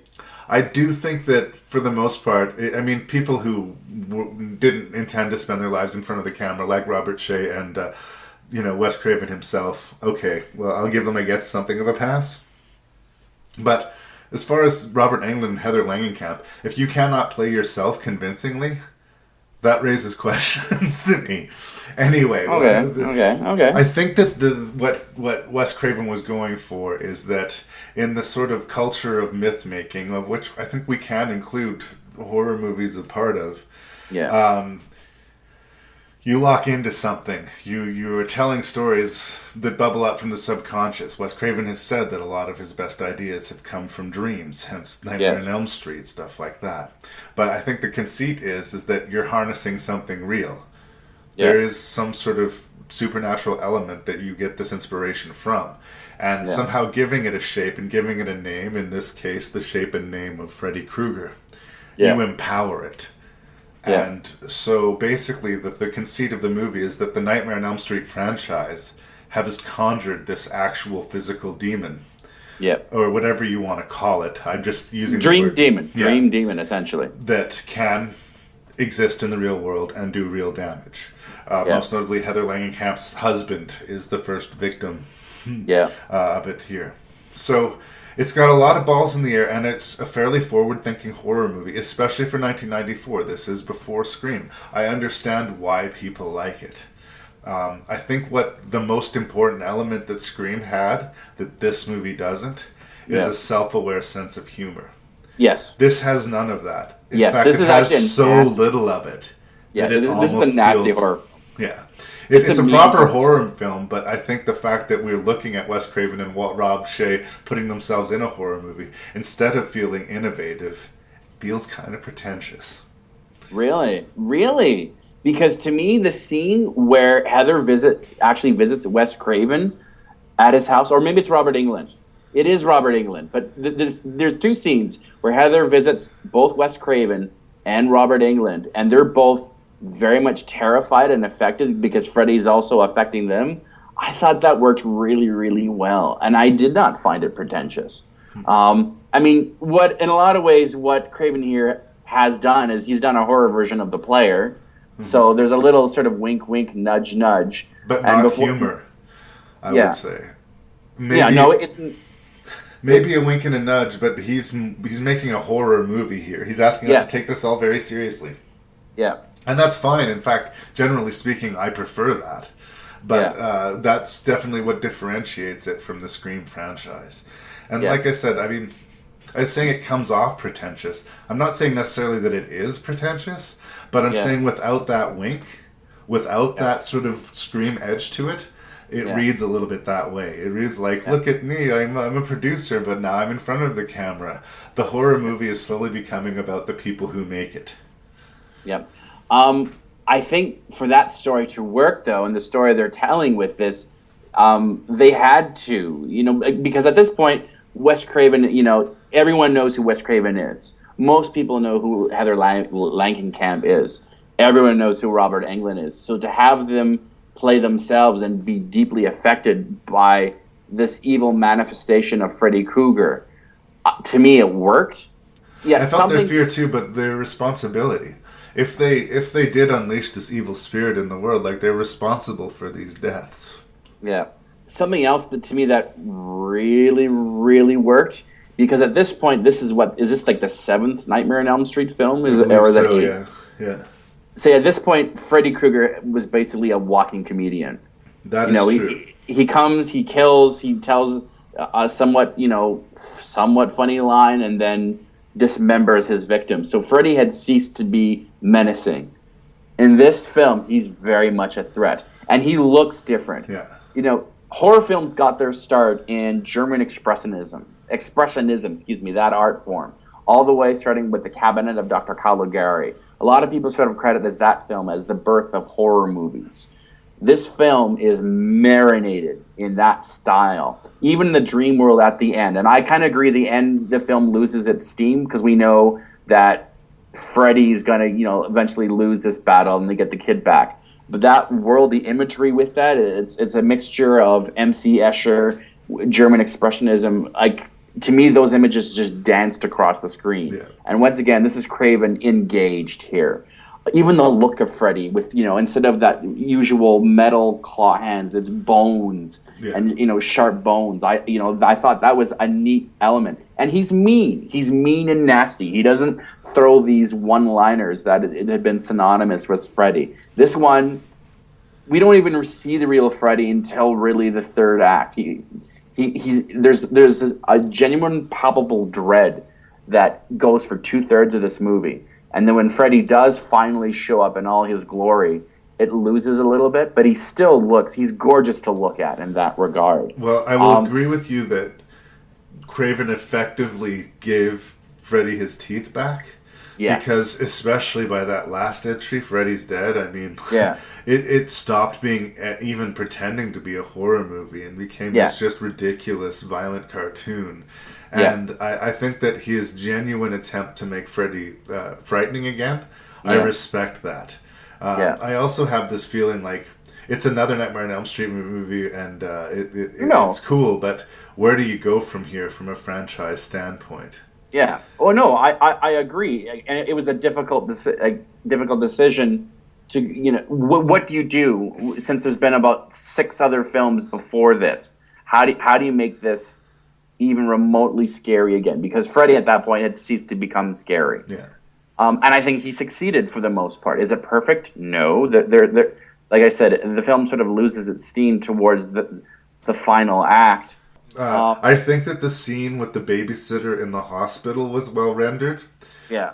Both the trust relationship between Heather Langenkamp and her, as far as her saying, to don't let those doctors put that kid to sleep, and the babysitter, backing it up almost violently, doing everything right, making us like her, and then having her killed in a, I think, consciously called back murder sequence to the first kill from the original Nightmare on Elm Street, with her being dragged up the wall of the hospital, and I think that scene really works. And you're right, Freddy is scary briefly for that moment, but it took a long time to get there, and I do think that the movie is a little slow.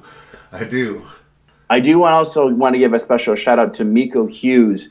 For all you horror nerds out there, he's the kid that was in Pet Sematary, where he was in Mercury Rising. What else have I seen him in? Apollo 13. He didn't. I think kids acting in movies, it's a hard sell in a lot of ways. Yeah, it's a tough racket, and I think he does pretty well in this movie.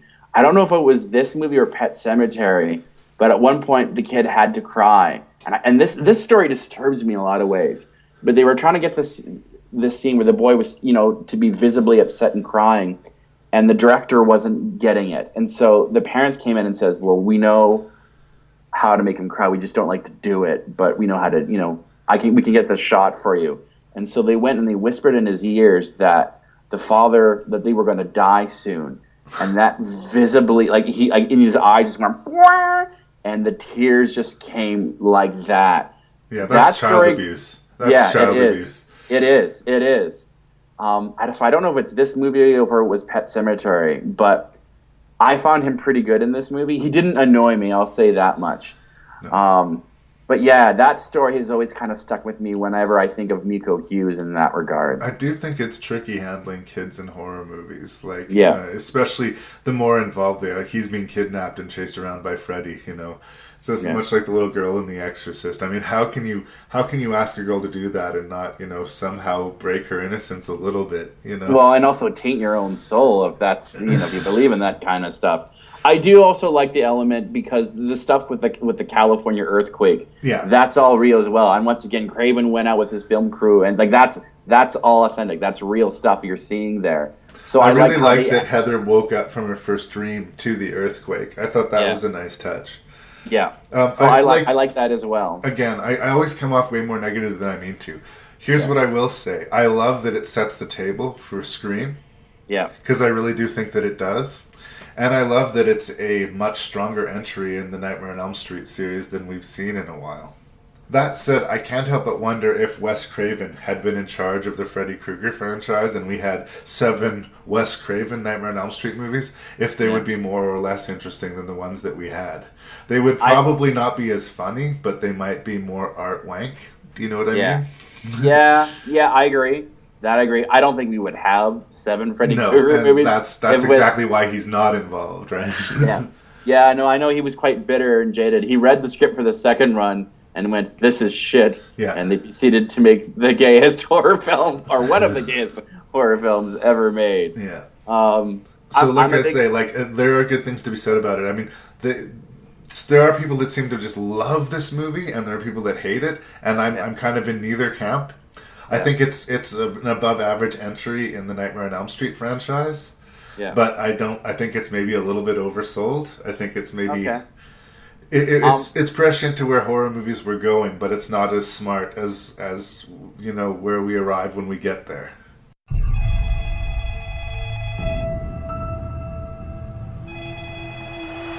What's your favorite scary movie?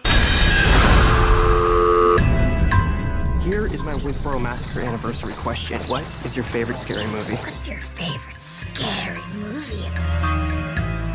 One generation's tragedy is the next one's joke. What is your favorite scary movie, man? I'll show you. This week marks the anniversary of the infamous Woodsboro murders. Local celebrity victim Sydney Prescott chose to return to her hometown. Welcome home, Sydney. Watch the preview of coming events. What do you want? Who is this? He's trying to do Ghostface. I'm standing in the closet.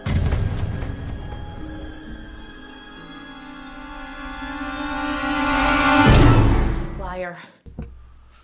So there's plenty of reasons to be grateful for the Scream franchise. Some would wonder whether this 4th installment was completely necessary, but in a way I kind of like it that Scream 3 wasn't actually written by Kevin Williamson. So in this way, at least Kevin Williamson can bring this cycle to a close. Whether or not this was meant to be the final chapter, I'm kind of hoping it is, because to me, no Wes Craven, no authentic Scream. But the real reason I'm grateful for Scream 4 existing is because if it didn't, my soul to take would have been Wes Craven's final film. Yeah. What we have here about that movie. Indeed, that'll be a conversation for another day.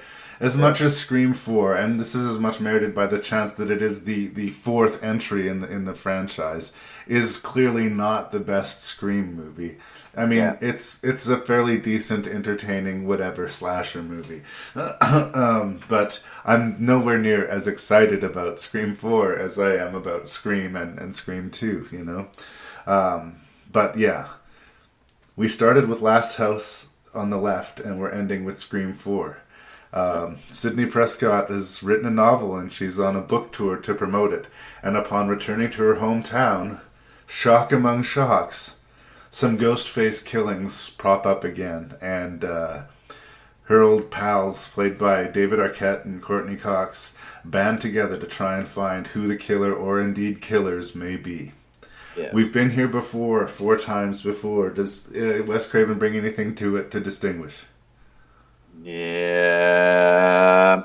You know, Scream 4 kind of reminds me of that person at that party who tells that joke that he or she saw on an HBO comedy special, you know, maybe a year ago, and thinks that joke is going to be funny if he or she tells it at the party, but they don't quite hit the landing. That's kind of how I sort of see Scream 4.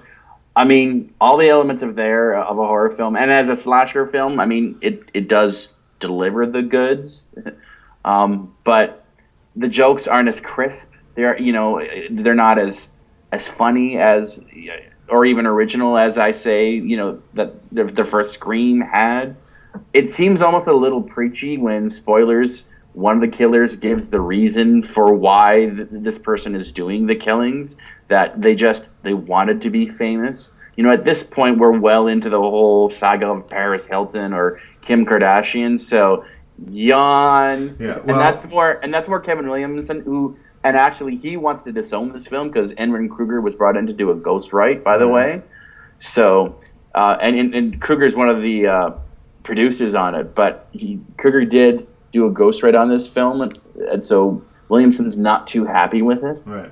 Well, I definitely got the feeling like his finger wasn't on the pulse as much of the culture as it was in 96. I think it was 96 when Scream came out. Yeah. I've often said that I think Scream is the sort of quintessential 90s movie. Yeah. Like, it sort of defines that decade quite nicely. Yeah. It's dark and it's ugly, but for some reason it's not taking itself seriously. Like, that is the 90s. Yeah. But by the time we get to Scream 4, we're well out of the 90s. And I don't think he has his finger on the pulse of youth culture in a way that he does. He imagines that this is what kids talk and sound like, but he doesn't know it. And he's not as sure-footed. Now, it's interesting you say that he didn't, or that the script was rewritten. He is credited as the writer on this. Well, the bulk of it's him, but Kruger did do a pass on it.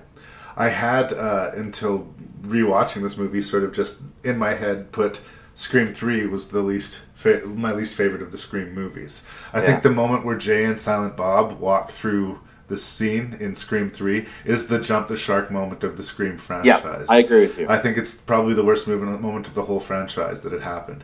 But I gotta say, upon watching Scream 4 again, it made me think I need to watch Scream 3 again, because I wonder which one is worse. Now, that said, I'm saying like it's the worst of the Scream franchise, but I'm a fan of the Scream franchise. If I'm in the mood to watch a movie like this, the Scream movies are there for me. Yeah. But I think you feel the desperation right away. Like the opening sting. When the original Scream, we had the Drew Barrymore kill, and then the sequel we had the double murder that happened actually in a movie theater, you know? Yeah. And they sort of, trying to continually outdo themselves.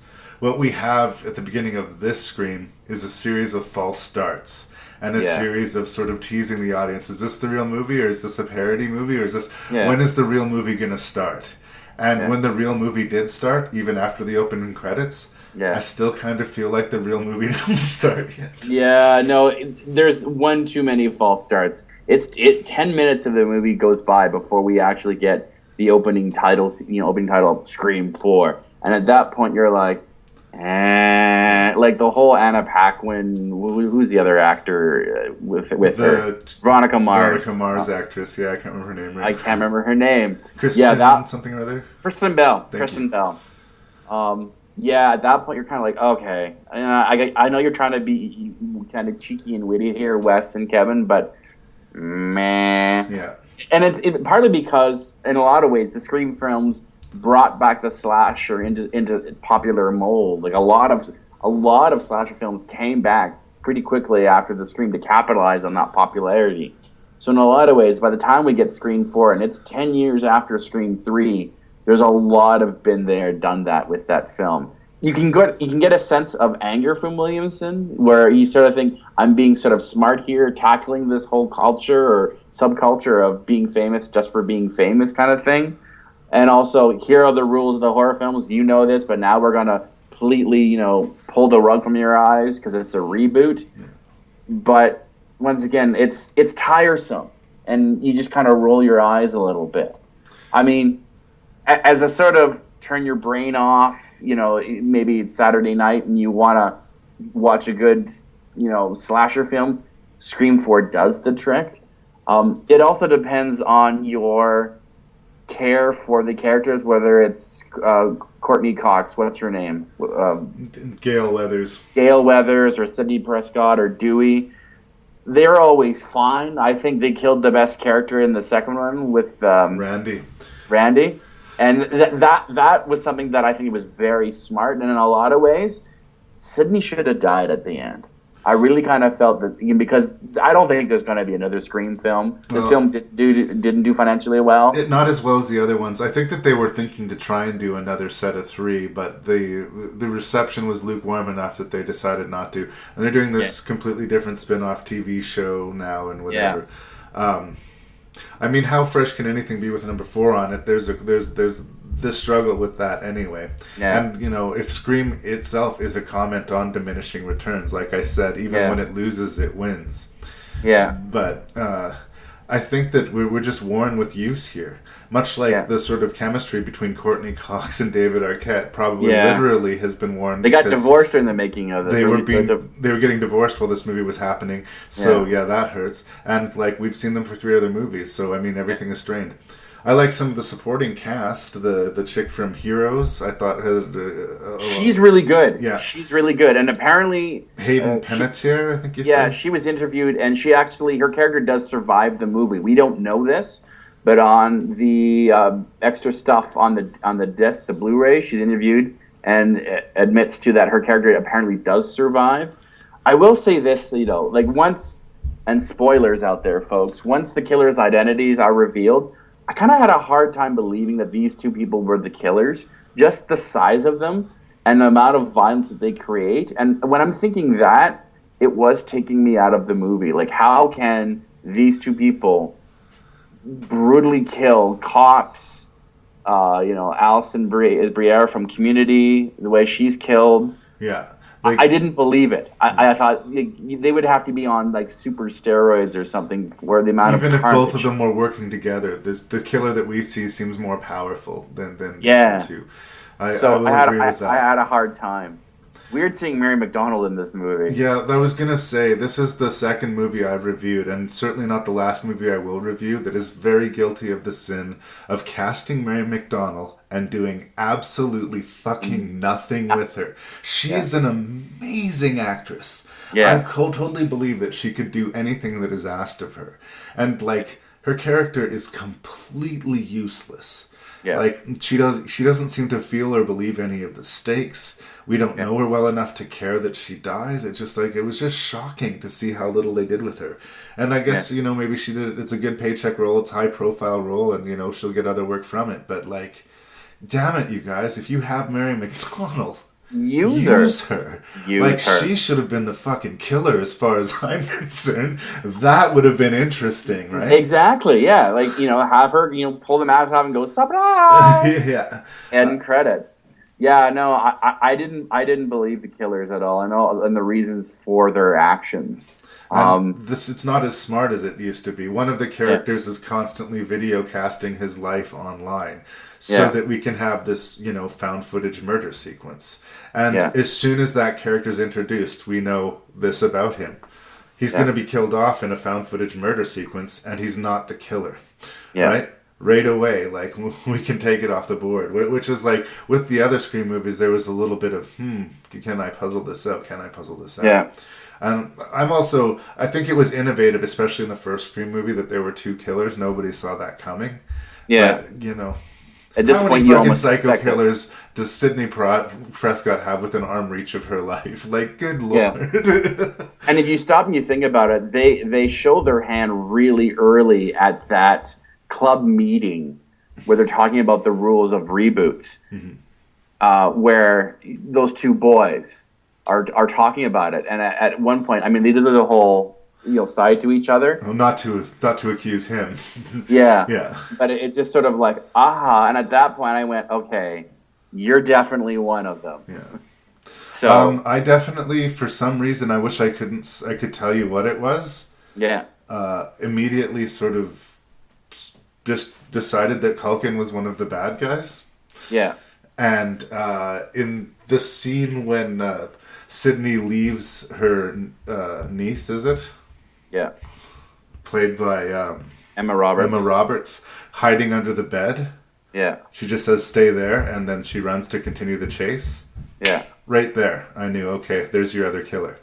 And to be honest, it was the first time in any of the Scream movies where I guessed the killers completely correctly before the end credit. It was the first time that ever happened. Even in the third one, when I watched it again, I almost felt stupid. Yeah. But I didn't guess it. But in this one, I did. And I think that is a weakness. Yeah, I agree. That said, for as mean as we're being to it, it's efficiently made. Like you say, Alison Brie from Community is in this movie. I love her, and I'd like to think, given the chance, she would love me back.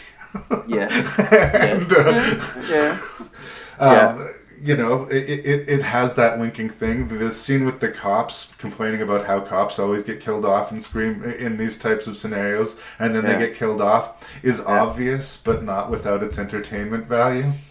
I'll give Scream this. There's the death scene by what's that comedian's name? We're gonna find it here. Anthony Anderson. There it is. Where he gets stabbed in the head. Bravo. I'm not sure about fuck Bruce Willis. I might not have taken it that far. It kills it though. That I agree. That line kills it. Yeah. Just have him bleeding from his forehead. End scene. Boom. You know that kills it. Well, and because I would have lost the fuck Bruce Willis because he is a comic light character who is then stabbed in the face and bleeds out. Like, then all of a sudden it's Scream, right? It's comedy and horror simultaneously. But they overbalance it with the comedy, so he makes a punchline out of his own death. Yeah, and that's not believable. That kind of sums up Scream 4 for me in a lot of ways, where we know this is coming, but the joke kind of kills the movie. And I know that's the elements of Scream. There is that sort of witty humor to it, but been there, done that, and it makes the movie pedestrian. Yeah. That said, for movies that have the number 4 on the end of it, Scream is solid, and I mean, it's maybe not the most slam dunk a movie for Wes Craven to end his career on, but like I said, I'm so happy it wasn't my soul to take. Yeah, I know. True that, brother. The Scream franchise is a big part of what he'll be remembered for. Basically, I think that The Hills Have Eyes and The Last House on the Left will sort of be something that horror movie fans will sort of treasure. But Nightmare on Elm Street and Scream will last. Absolutely. And so, this is part of the Scream franchise. It may be a C- to the original's A-, but if you're in the mood for Scream 4, here it is waiting for you. It's kind of review proof. Is it dumb? Yeah. Is it fun? Yeah. Yeah. It's just not quite as fun as some of the other ones.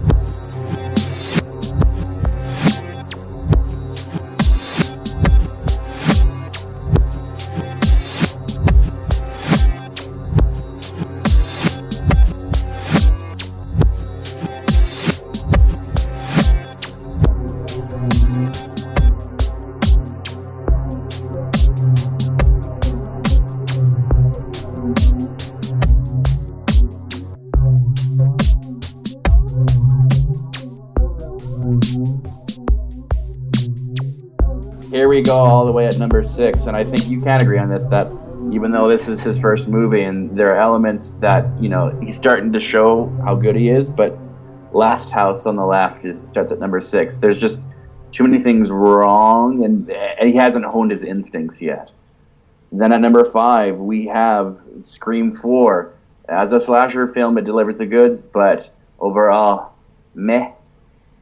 Then at number 4, we have Deadly Blessing. Once again, there's enough good stuff here, but I think the continuous use of dream sequences, which is a Craven trademark, starts to take me a little bit out of the movie, but that snake scene is still very cool. Then at number 3, we have New Nightmare. I like Craven's little player-type take on the horror world, and he makes Freddy threatening again. So that's number 3. Number 2, and this was hard, because I do think this is a more terrifying movie than the number 1, but Hills Have Eyes. The Hills Have Eyes is number 2. It's a very strong horror film, made good, but not only by Craven's direction, but that cast really sells it. And it's a low-budget movie. It's 70s grain. The aesthetic works really, really well to that movie, from the music on down. So I'm going to say number 2 is The Hills Have Eyes. I agree it's a more terrifying movie than number 1, but... you mean The Serpent and the Rainbow? is number one. I'm biased. It's my bias here that's getting in the way of it because I find the subject matter more fascinating. I think visually it's stronger. There's a lot of great imagery in this movie. I agree with all the criticisms that you have. The story is going up and down. It's not completely solid. It is a more series of unfortunate events in that regard. But it's utterly fascinating. And I find that, the political stories of, Baby Doctor Duvalier interesting as well. And just the focus on voodoo. You can tell an intelligent man made this movie. And it's my favorite Wes Craven movie. I visit it at least once every 2 years. But I agree my bias towards that subject matter is putting it number one. That's cool. I mean, you have a personal sort of fascination and stake in the subject. That's absolutely, completely valid. But I will give you that The Hills Have Eyes is a far more terrifying movie. Yeah. Well, you're right. We don't match completely, but I think where we do match is that we're fans of Wes Craven, and, for the most part, I would say check out these movies. The closest thing I come to not recommending is my number 6 pick, The Last House on the Left. I think that the impact of that movie was only really valid within probably the first 10 years of its release. I think today there are movies that are this harsh and are this nasty and actually have more to say. I think that it's significant for the time it came out. And as a first movie and making a movie that made waves, I get it. But it's not my cup of tea. So in sixth place, for sure, Last House on the Left, easily. I don't know that I will ever watch it again, to be honest. Yeah, me neither. In fifth place, controversially, I am going to put Wes Craven's New Nightmare. I think it's okay. It's interesting. And again, I said it sets the table for Scream. But it's a sort of adjunct sort of chapter to the Nightmare on Elm Street franchise. Its validity is in the fact that it's written and directed by Wes Craven. Otherwise, I would have almost sort of thought it was dismissed as just sort of an interesting side project, So you're going to put New Nightmare... You're going to put Scream 4 above New Nightmare. In fact, Scream 4 comes right below it. Because what I'm saying in fourth place, Scream 4, ironically, is that Scream 4 is closer to what I imagine a Scream movie to be than New Nightmare is to what I imagine a Nightmare on Elm Street movie to be. But it's more of the same. Yeah, and maybe that's its strength and its weakness simultaneously, That's where I washed up on it. Scream 4 is in fourth position. Well, the gloves are off now. Yeah. In third position is where I put Deadly Blessing. Yeah. I think that there's pace problems, and I think that ending does really hurt it. But I think if you were in love with that aesthetic of the 80s, which seems to be having this sort of revitalization through filmmakers like Ty West and Eli Roth, who tend to ride the pony of that early 80s aesthetic. This isn't a movie that's trying to emulate the 80s aesthetic. This is a movie that is that. Yeah. So, if you want to watch something that's not a tribute but is the real deal of that, The Deadly Blessing is that. And really, isolated scenes of this movie are very, very creepy. Arguably more than the whole of the film itself. But it's an interesting and I think kind of overlooked Wes Craven movie. That's why I wanted to include it here, because I always kind of had a soft spot for it. And it's not just because there's cute girls with boobies out in it. So, but there is that as well. I'd never seen it before this podcast either, so thank you for that. There you go. So yeah, that was worth a watch, right? Yeah. In second place, and I apologize, my brother, is where I put The Serpent and the Rainbow, okay? And I just think that that book and that story and the Haitian culture and the voodoo culture and the idea of the modern witch doctor is so rich with potential that as good as this movie is, I just wanted it to be a little bit better, And because I'm a disciplined story guy, finding a through line, I think he was more interested in making these nightmare sequences and these drug trips and these sort of like very visceral experiential moments to the film that the story got lost. And as a an English major, a former English major, I value that clear line of story. So again, this is my personal biases coming out. Yeah. For me, number one is definitely The Hills Have Eyes.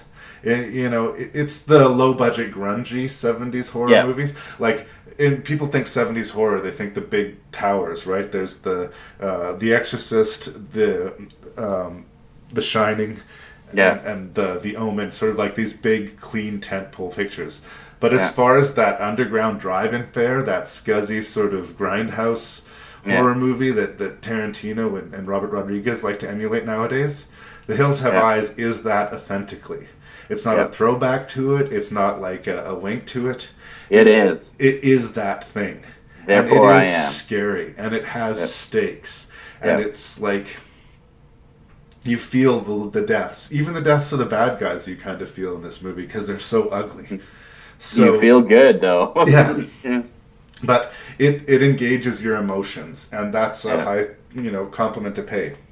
Yeah, and it's relatively early in his career. So this stack of movies, I think that it's the one that most succeeds in achieving the goals it sets itself. Yep. So that's why I'm putting The Hills Have Eyes at number 1. But like I say, with the exception of Last House on the Left, I say if you're a horror fan, watch these movies. Yes. And really, Wes Craven's catalog. There are some dark corners to be found. Deadly Friend is not good. No. Shocker is not good. Yeah. My Soul to Take is embarrassingly not good. Sorry, which one? My Soul to Take. Yeah. Oh, what's that smell? But the good far outweighs the bad. Yeah. And like I say, big swings, Mr. Craven.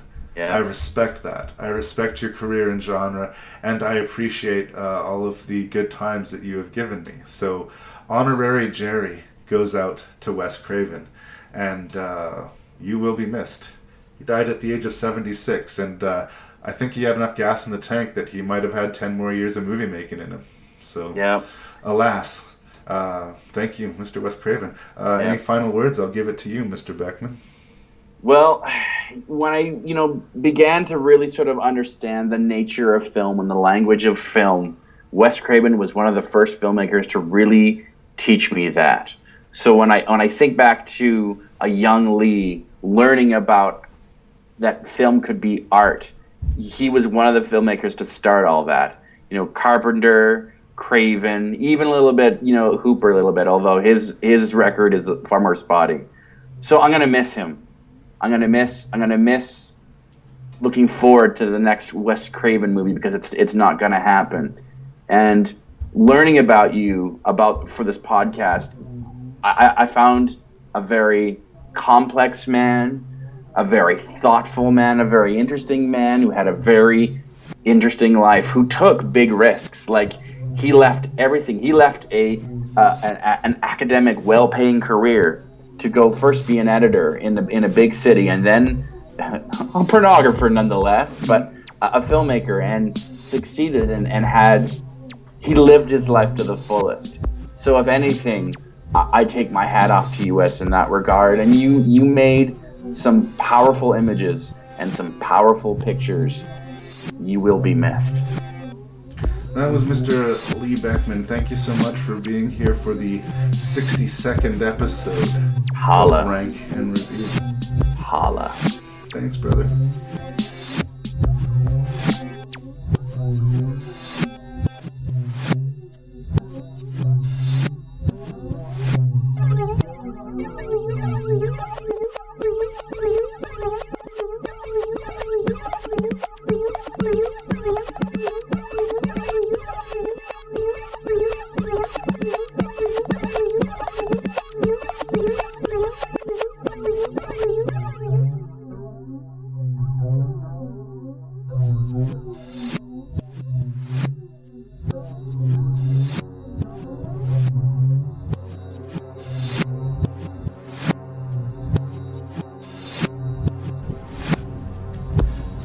And that brings this episode to an end. I hope you enjoyed that one.